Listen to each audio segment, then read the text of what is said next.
hari ini? Alhamdulillah, semoga kita selalu dalam keadaan sehat walafiat.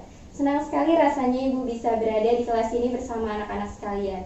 Yang tentunya kita akan sama-sama melakukan kegiatan yang sangat bermanfaat. Anak-anak, Ibu teringat satu pepatah yang pasti familiar juga untuk anak-anak sekalian, yaitu tak kenal maka tak sayang. Insya Allah setelah kita saling mengenal satu sama lain, kita akan saling menyayangi, saling menghormati, dan saling menghargai satu sama lain. Untuk itu, perkenankan Ibu memperkenalkan diri. Nama Ibu Siti Novianingsi. Ibu biasa dipanggil Ibu Siti.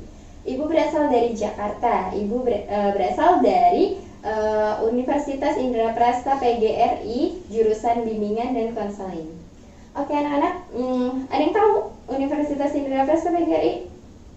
Ada yang tahu? Ya, nanti kita observasi sana ya. Siapa tahu di antara anak-anak sekalian ada yang berminat menjadi guru seperti Ibu. Oke anak-anak, masih semangat ya? Untuk memastikan masih semangat atau enggaknya, kita warming up dulu ya dengan melakukan tepuk semangat. Ya, kita semangat ya. Tepuk semangat.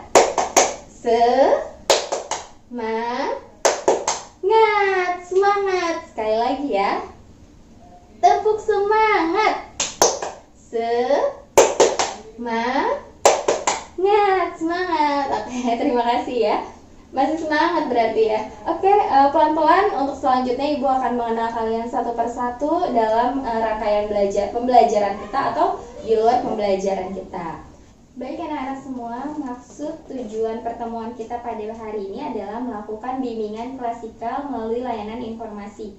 Ada yang tahu apa sih layanan informasi itu? Ada yang tahu?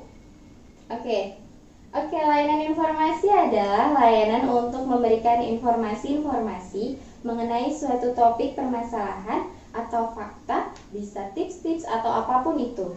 Menurut Winkle dan Sri Hastuti, layanan informasi adalah usaha untuk membekali para siswa dengan pengetahuan tentang data dan fakta di bidang pendidikan sekolah, bidang pekerjaan, dan bidang perkembangan pribadi dan sosial supaya mereka bisa belajar tentang lingkungan hidupnya, lebih mampu mengatur dan merencanakan kehidupannya sendiri. Oke, kita tahu kan kalau kita memiliki sedikit pengetahuan, itu kita merasa dunia terasa sempit. Iya nggak? Benar nggak gitu? Kalau kita nggak punya banyak informasi tuh kayaknya gelap gitu ya kan? Nah, untuk itu, layanan informasi hadir dalam bimbingan dan konseling untuk memberikan informasi sebanyak-banyaknya untuk anak-anak sekalian. Dan untuk topik kita yang akan kita bahas pada bimbingan konseling hari ini adalah mengenai kematangan karir. Ada yang tahu apa itu kematangan karir? Ada yang tahu? Baik, kematangan karir adalah kemampuan individu untuk menentukan, merencanakan, mengeksplorasi apa sih yang nanti akan dikerjakan atau bagaimana cara dia memutuskan suatu karir. Nah, begitu ya. Jadi, di sini ada 11 aspek atau tugas perkembangan yang harus dilalui oleh siswa-siswi rentang usia remaja seperti anak-anak sekalian. Sepertinya sudah pernah dibahas ya dengan guru BK-nya juga tentang 11 aspek tugas perkembangan remaja. Salah satunya ada wawasan dan perencanaan karir. Nah, kualitas wawasan dan perencanaan karir itu akan ditentukan oleh kematangan karirnya. Jadi, semakin baik kematangan karirnya, maka kualitas wawasan dan perencanaan karirnya juga semakin baik. Maka itu kematangan karir itu harus benar-benar dipersiapkan pada saat usia remaja ini. Jadi nanti pada saat kalian mencapai usianya, kalian sudah matang untuk karirnya. Kalian cukup bekal wawasan dan tidak salah langkah untuk menentukan kalian mau kemana nih setelah lulus. Apakah kalian mau melanjutkan ke perguruan tinggi atau kalian ada yang mau langsung bekerja, kalian tidak salah langkah. Baik anak-anak, sebelum kita melakukan kegiatan layan ini ada beberapa asas yang perlu anak-anak perhatikan. Salah satunya adalah asas kenormatifan. Jadi ketika kita melakukan layanan ini, Ibu berharap anak-anak semua fokus. Dan Ibu berharap semoga semua informasi yang Ibu sampaikan ini dapat terserap dengan baik dan kita menjalankan kegiatan layanan informasi ini dengan penuh sukacita. Untuk melakukan kegiatan ini kita awali dengan membaca basmalah. Bismillahirrahmanirrahim. Baik anak-anak sekalian, sebagaimana yang Ibu sampaikan di awal tadi, topik kita hari ini adalah mengenai kematangan karir. Kita ulang lagi ya, tentang definisi kematangan karir. Oke, menurut Sarvitas, kematangan karir mengacu pada kesiapan individu untuk mencari informasi, untuk membuat keputusan karir yang sesuai dengan usia, dan menangani tugas-tugas perkembangan karir. Zulkaidah mendefinisikan kematangan karir sebagai keberhasilan seseorang menyelesaikan tugas-tugas perkembangan karir yang khas pada tahap perkembangan tertentu. Karir itu bisa karir akademik, bisa karir sekolah lanjutan, dan bisa mengenai karir pekerjaan. Sedangkan menurut Super, kematangan karir adalah suatu keberhasilan seseorang menyelesaikan tugas-tugas perkembangan karirnya yang khas pada tahap perkembangan tertentu. Jadi bisa disimpulkan ya, kematangan karir merupakan keberhasilan individu dalam menyelesaikan tugas-tugas dalam setiap tahap perkembangan karirnya atau suatu tahap perkembangan individu yang ditandai oleh adanya persiapan untuk meraih masa depannya. Itu bagus ya. Jadi perencanaannya baik, wawasan mengenai karirnya banyak, dan dia bisa mengeksplorasinya sehingga kematangan dari persiapan karirnya itu bagus. Baik, kematangan karir memiliki beberapa tahapan perkembangan. Menurut Super, merumuskan bahwa tahap proses pengembangan karir dapat dibagi menjadi 5 fase, yaitu fase pengembangan, fase eksplorasi, fase pemantapan, fase pembinaan, dan fase kemunduran. Kita bahas satu-satu. Yang pertama, fase pengembangan atau growth. Merupakan fase yang dimulai dari sejak individu lahir sampai usia 15 tahun ketika anak-anak mengembangkan berbagai potensi, pandangan khas, sikap, minat, dan kebutuhan-kebutuhan yang dipadukan dalam struktur gambaran hidupnya. Nah, yang kedua, fase eksplorasi. Merupakan fase yang dimulai dari sejak individu berusia 15 sampai 24 tahun. Ketika seseorang mulai memikirkan berbagai alternatif jabatan dan bidang pekerjaan namun belum mengambil keputusan yang mengikat dan deal. Nah, yang ketiga, fase pemantapan merupakan fase yang dimulai sejak individu berusia 22 sampai 24 tahun dengan ciri-ciri usaha untuk tekun memantapkan diri melalui seluk-beluk pengalaman selama menjalankan karir tertentu.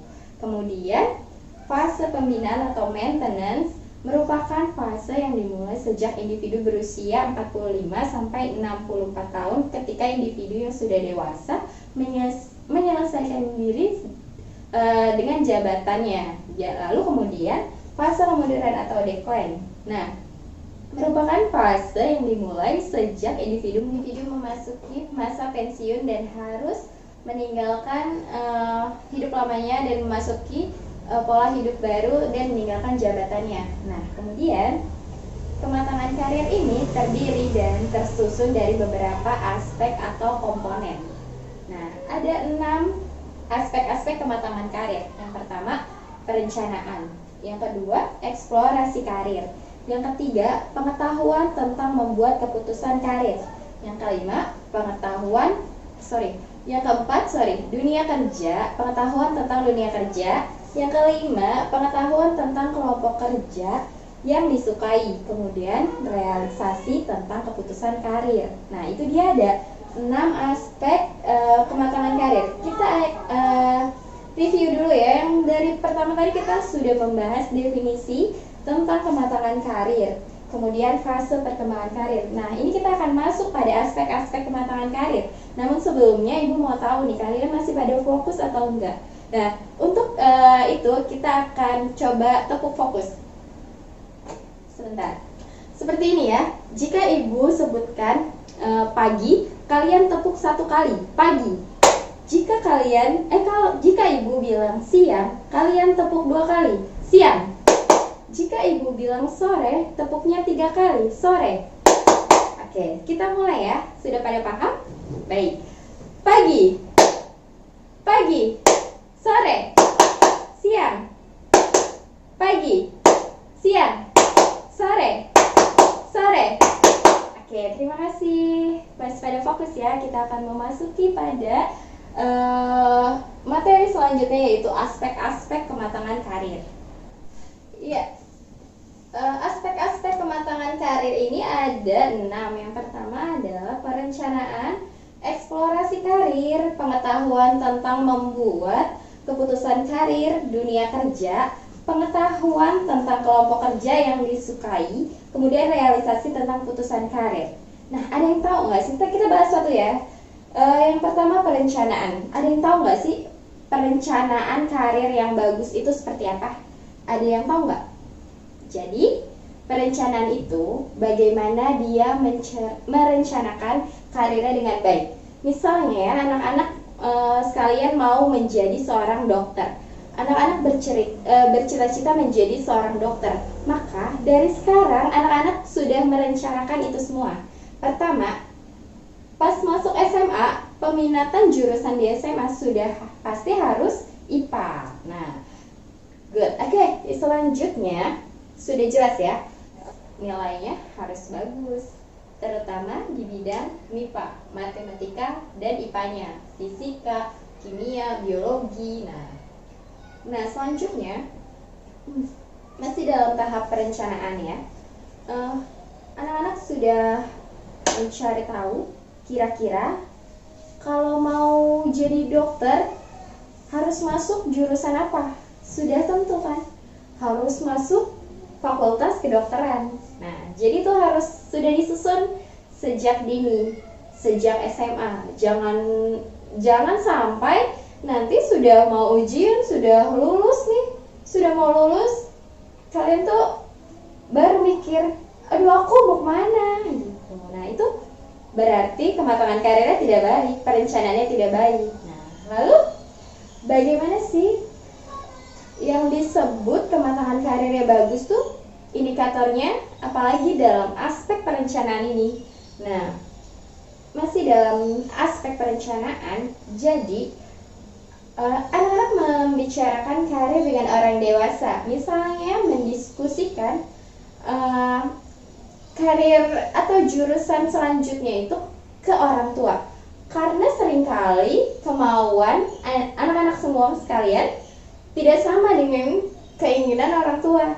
Nah, jadi itu harus juga didiskusikan dengan orang tua. Nah, kalian bilang ke orang tua, nah, aku mau jadi dokter, aku mau jadi polisi, aku mau jadi fashion designer gitu. Nah, itu harus didiskusikan apakah kalian bicarakan apakah kalian ada kompetensi untuk masuk ke kedokteran, kompetensi kalian mampu nih untuk ke kedokteran atau ke polisian atau apapun gitu, cita-cita kalian yang kalian mau. Nah, itu harus didiskusikan. Nah, setelah itu bisa juga nanti kalian bisa disupport oleh orang tua untuk mengikuti pelatihan-pelatihan misalnya gitu. Jika ada misalnya nih, kalau misalnya anak-anak ada yang misalnya kayak menjahit, itu kan ada kursus menjahit gitu kan ya. Ada mau jadi traveler gitu misalnya, atau blogger, banyak juga kan tempat-tempat kursus bahasa gitu. Itu kalian bisa eksplorasi sendiri. Nah, misalnya kalian mau menjadi seorang penjahit profesional, berarti kalian harus kursus menjahit. Nah, misalnya ada kegiatan ekstrakurikuler yang berhubungan dengan apa yang kalian cita-citakan, itu juga bisa. Nah, itu sudah masuk ke dalam aspek perencanaan agar karirnya matang. Kemudian mengeksplorasi karir. Nah, eksplorasi itu apa sih? Eksplorasi itu kan membahas lebih dalam, mencari tahu lebih dalam lagi. Nah, menggali, mencari informasi karir dari berbagai sumber. Jadi tidak hanya dari satu sumber saja. Misalnya dari media cetak, media elektronik. Sekarang banyak sosial media, Instagram, ada Facebook, nah Telegram itu juga bisa mencari informasi-informasi mengenai karir yang kalian geluti nanti setelah lulus sekolah nanti. Terus memiliki pengetahuan tentang potensi diri. Nah, ini yang sangat penting. Jadi jangan sampai kita bercita-cita menjadi A, ternyata kita tidak punya potensi untuk menjadi A tersebut. Nah, gitu kan, jadi akan sulit mencapainya. Jadi betul-betul dari pertama kita harus tahu dulu potensi diri kita apa. Baru setelah itu, kira-kira potensi yang kita miliki ini bisa nggak ya jadi profesi ini? Nah, itu dia. Itu yang harus kalian perhatikan. Nah, gimana sih cara kita bisa mengetahui potensi diri kita? Itu kan banyak yang bertanya-tanya ya.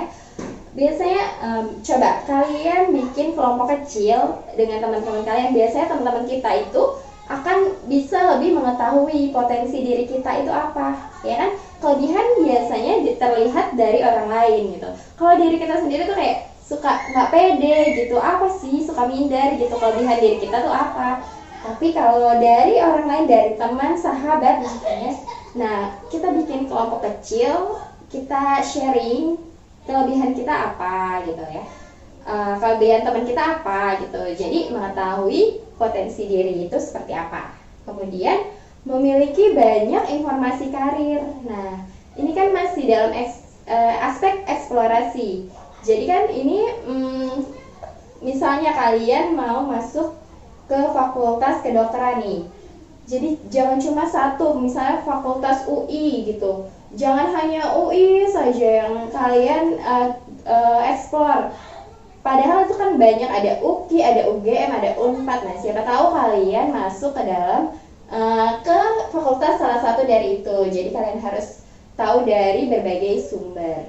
Nah, selanjutnya ada aspek pengetahuan tentang membuat keputusan karir. Mengetahui cara membuat keputusan karir itu seperti apa. Nah, setelah tadi kita mengetahui potensi diri kita, lalu kita mengeksplorasi mengenai informasi-informasi dari berbagai sumber. Nah, kalian sistematiskan. Nah, baru di sana kalian harus mencari tahu bagaimana memutuskan keputusan karir yang baik. Nah, bagaimana caranya? Kalian harus mengetahui langkah-langkahnya. Atau juga kalian bisa melihat bagaimana orang lain cara memutuskan karirnya dengan cara berdiskusi dengan orang dewasa tadi. Bisa dengan orang tua atau dari kakak kalian jika ada. Nah, bisa juga dengan guru BK kalian. Nah, setelah itu perlu diketahui bahwasanya dunia kerja itu sangat luas. Jadi tidak terbatas oleh satu atau dua profesi yang biasanya sangat populer gitu ya di kalangan masyarakat, hanya dokter, pilot, guru. Nah, kalau misalkan kalau dulu kita ditanya waktu kecil kan, mau jadi apa? Jadi dokter, pilot, mau jadi polisi, jadi hanya itu saja. Tapi ternyata tuh banyak sekali profesi yang ada di dunia ini. Jadi kita jangan selalu memandang sebelah mata profesi yang sekiranya kurang populer. Jadi kita harus membuka luas wawasan kita gitu. Siapa tahu kompetensi kita ada di situ dan kita bisa kembangkan. Nah, selanjutnya adalah pengetahuan tentang kelompok kerja yang disukai. Nah, kalian kan sudah mengetahui nih beberapa dunia kerja atau profesi yang ada ya di dunia ini. Nah, kalian pilih salah satu profesi. Misalnya menjadi guru BK nih, seperti ibu ya. Kalian harus memahami tugas, pokok, dan fungsi untuk menjadi guru BK itu seperti apa. Tugasnya seperti apa. Nah, bahkan mungkin lebih dalam atau lebih jauh kalian harus tahu juga nih insentifnya atau gajinya itu berapa gitu. Nah, harus tahu sedetail mungkin kalian menggali informasi mengenai hal tersebut, terlebih di tugas, pokok, dan fungsinya.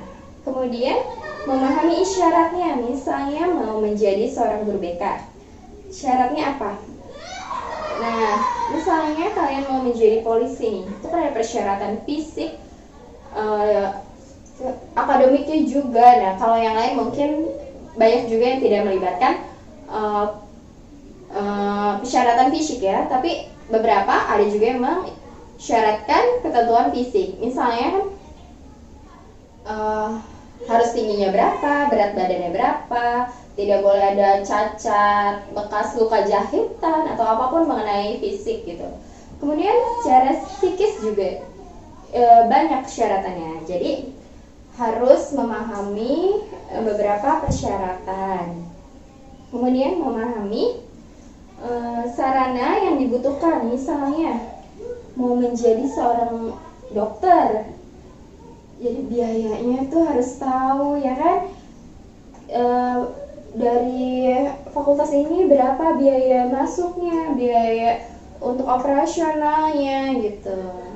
Oke, yang terakhir kita masuk pada realisme tentang keputusan karir.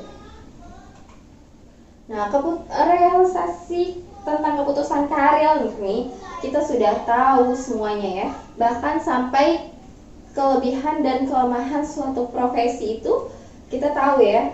Kira-kira sesuai dengan potensi kita atau tidaknya, itu juga kita harus memahami. Kemudian ada faktor pendukung.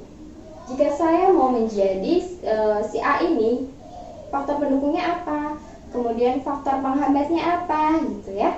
Kemudian kita juga harus melihat kesempatan. Misalnya mau masuk dunia pendidikan yang lebih lanjut, formasi atau kursi kuota untuk diterima di jurusan ini tuh berapa banyak gitu. Kita lihat juga pendaftarannya berapa banyak gitu. Kita harus lihat kesempatan-kesempatan itu agar kita dapat memiliki peluang yang besar. Kemudian selain itu juga harus memiliki alternatif. Ada plan A, ada plan B, itu sudah wajar ya, sudah seharusnya ya. Misalnya kita gagal di A, kita memilih untuk pilihan yang B, ada choice-nya. Nah, dalam realisasi tentang keputusan karir ini, itu kita harus secara sistematis kita sudah harus susun semuanya. Tapi kita juga harus berusaha dan berdoa semaksimal mungkin agar apa yang kita cita-citakan itu dapat dicapai, dapat terrealisasi sesuai dengan bakat dan minat kita. Nah, oke. Sampai sini cukup jelas. Ada yang ingin disampaikan?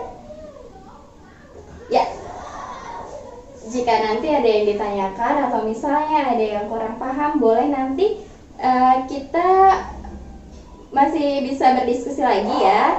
Karena waktunya sudah habis dan guru mata pelajaran lainnya sudah bersiap masuk. Nanti kalau misalnya kalian ada yang mau ditanyakan kepada ibu seputar materi kematangan karir ini, kalian bisa langsung ke guru BK. Ke ruang BK, maaf. Maksud ibu ke ruang BK. Ibu sekarang ada di ruang BK, jadi kalian bisa langsung temui. Baik, demikian yang bisa ibu sampaikan atas materi layanan informasi ini. Semoga bermanfaat untuk anak-anak semuanya. Gimana? Senang nggak nih? Udah dapet kan? Udah cukup terbuka ya wawasan mengenai karir ini ya kan? Semoga yang ibu sampaikan ini benar-benar dapat kalian serap dan kalian aplikasikan untuk perencanaan karir kalian agar mematangkan karir kalian agar tidak salah langkah. Ibu cukupkan. Assalamualaikum warahmatullahi wabarakatuh. Nah, belakangnya marah.